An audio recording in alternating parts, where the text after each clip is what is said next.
Well, hi there, and welcome back to our latest discussion on getting started in acting. I'm so glad that you have taken advantage of my free 12-part mini course. The fact that you keep coming back and listening makes me really happy for you, because I know just how important everything I've been discussing with you is for your success in the business of acting. Okay, so let's get to our discussion for today, which focuses on auditioning for film, TV, and commercials. Let me begin by telling you what an audition is. Well, the casting director, who is hired by the production company for the film, TV show, or the commercial, is hired to perform the task of finding the right actors to play the roles that are in the script that they wish to produce.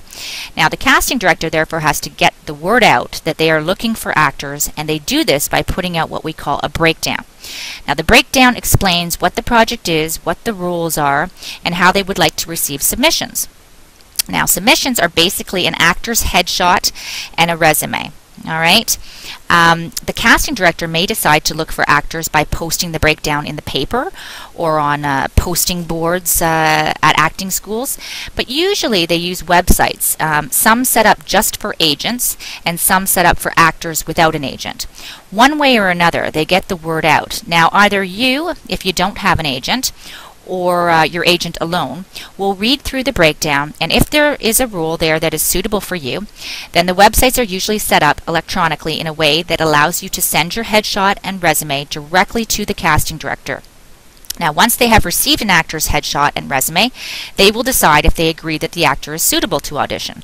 So the casting director rarely chooses the actors strictly from their photo and their resume, although it does happen sometimes with commercials. Anyhow, for the most part, if the casting director thinks that your headshot and resume reflects what they are looking for, they will want to see the actor for an audition. Kind of like being interviewed for any other job, only in an audition they want to see you perform. Okay? So if they want to audition you, then the casting director will either call your agent or you directly if you don't have an agent, and they will tell you basically these things: what role that they want you to audition for, when the audition will be held. They will usually give you a specific time, where the audition will be held, and whether or not they need you to prepare anything. Now, by preparing anything, by that I mean there may be a script to read, or just a set of lines to memorize, or no lines, but a synopsis of the scene. Or maybe usually, in the case of theater, they may ask you to prepare a monologue, and that's, basically a one-man scene. Okay, and you can find monologues just by googling it into the internet. So very basically, that is what an audition is, and that is how you get one. For an actor, the process of getting a job is basically the submission, the audition, maybe a callback or a few, depending on the size of the role, and finally, hopefully being booked for the job, the role. Yay! Wouldn't that be awesome? So as you can see, having auditions is pretty darn important for an aspiring actor, because no auditions means no chance of being booked for a job, which means the more auditions the better, particularly in the beginning of your career.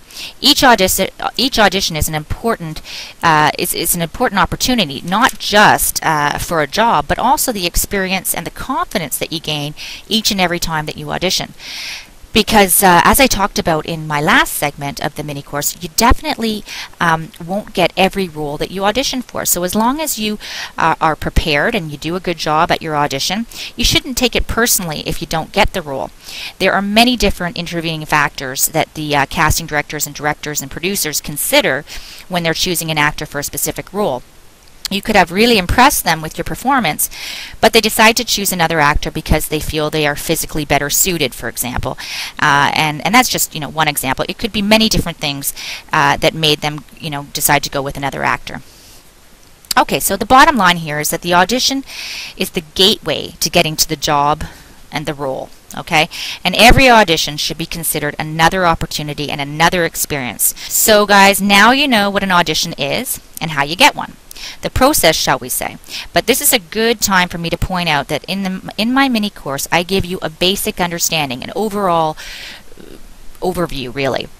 But if you are serious about a career in acting or working as a part-time actor in commercials, then I really encourage you to seek out much more specific and detailed information regarding auditioning and all the other aspects involved in working effectively as an actor.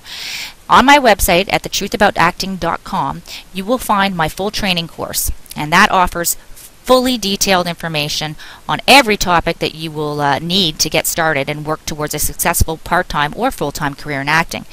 So as usual, I always enjoy speaking to you, and I look forward to talking to you in my next mini course topic, which is about an actor's resume. Very different than your typical resume, so you won't want to miss this. Your headshot and your resume is what will get you in the door when you're starting out, provided that you do it right and that you do it professionally. Okay, friends, I will talk to you soon.